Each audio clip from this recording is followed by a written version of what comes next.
आज हम श्री गुरु नानक देव जी महाराज की सिद्धों के साथ हुए प्रश्न उत्तर विचार को समझेंगे।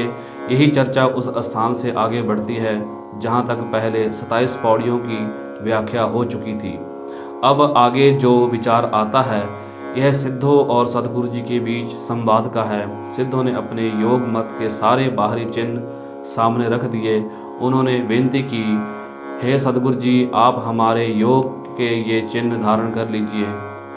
इससे आपको रिद्धियाँ सिद्धियाँ मिलेगी, संसार में प्रसिद्धि मिलेगी और हर जगह आपकी पूजा होगी। परंतु गुरु नानक देव जी ने बाहरी दिखावे को स्वीकार नहीं किया। उन्होंने अगली 4 पौड़ियों में सच्चे सहयोग का उपदेश दिया जो बाहर से नहीं भीतर से होता है। महाराज कहते हैं, मुंदा संतोख सरमपद चोली, ध्यान की करह विभूत भाव।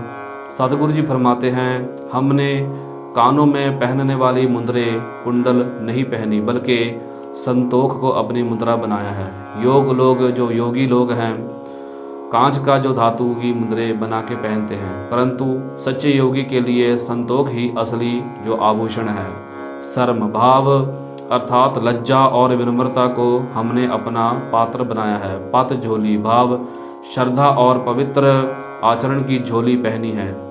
ध्यान की विभूत भाव शरीर पर भस्म मलने की जगह है, हमने परमात्मा के ध्यान की विभूत लगाई है। संदेश यह है कि बाहरी भेष से योगी नहीं बना जाता। जब मन से संतोख, जीवन में विनम्रता और हृदय में प्रभु का ध्यान हो, वही सच्चा योग है।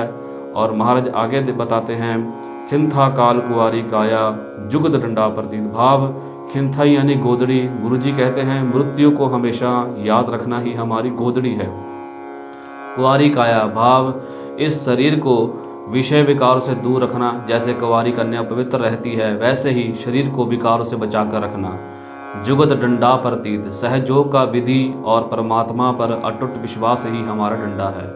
अर्थात हमने बाहरी डंडा नहीं पकड़ा बल्कि प्रभु पर भरोसा ही हमारा सहारा है। गुरबाणी पंक्ति यह बताती आगे, आई पंथी सगल जमाती मन जीतै जगजीत।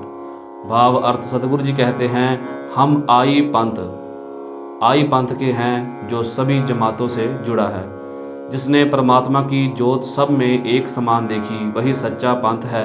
हम किसी एक समूह के नहीं बल्कि सबके हैं। और सबसे बड़ी बात, जिसने मन को जीत लिया उसने जगत को जीत लिया। दुनिया को जीतना आसान है पर अपने मन को जीतना बहुत कठिन है। जब तक मन रूपी शत्रु जीवित है तब तक बाकी शत्रु भी जीवित है। लेकिन जिसने अपने मन पर विजय पा ली उसके लिए संसार अपने आप जीत लिया जाता है। आधे